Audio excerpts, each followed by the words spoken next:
Daniel Defoe,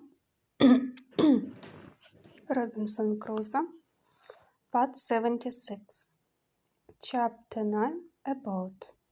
But first I was to prepare more land, for I had now seed enough to sow above and arc of ground. Before I did this, I had a week's work at least to make me a spade, which, when it was done, was but a sorry one indeed, and very heavy, and required double labor to work with it. However, I got through that and sowed my seed in 2 large flat pieces of ground as near my house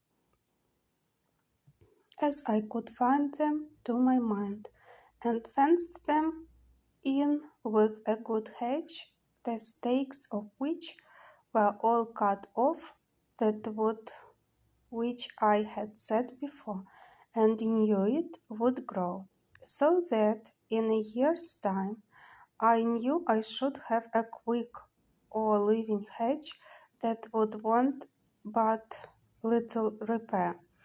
This work did not take me up less than 3 months, because a great part of that time was the wet season, when I could not go abroad.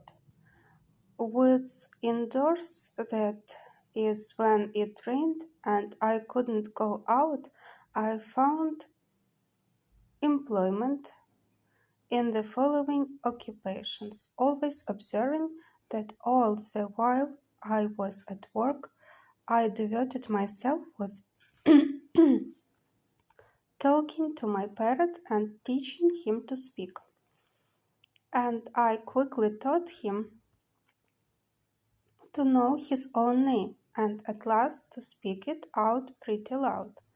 Paul, which was the first word I ever heard spoken in the island by any mouth but my own.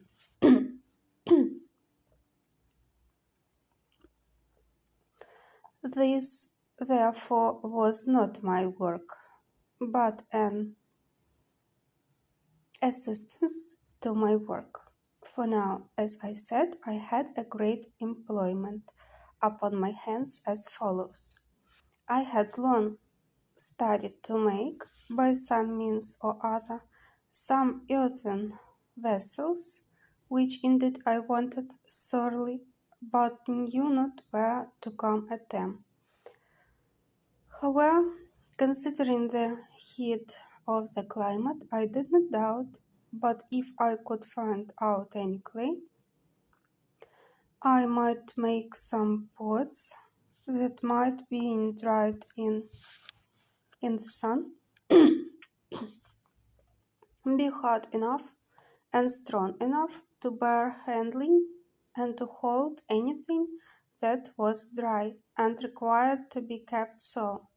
And as this was necessary in the preparing corn, meal, etc., which was the thing I was doing, I resolved to make some as large as I could, and fit only to stand, like jars, to hold what should be put into them.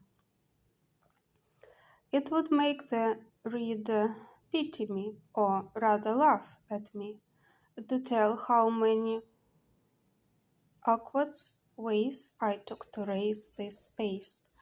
What odd, misshapen, ugly things I made, how many of them fell in, and how many fell out, the clay not being stiff enough to bear its own weight, how many cracked by the over-violent heat of the sun being set out too hastily, and how many fell in pieces with only removing as well before as after they were dried.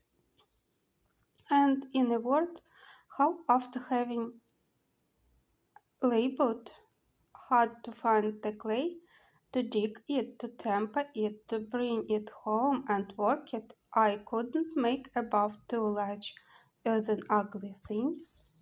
I cannot call them jars, in about 2 months' labor.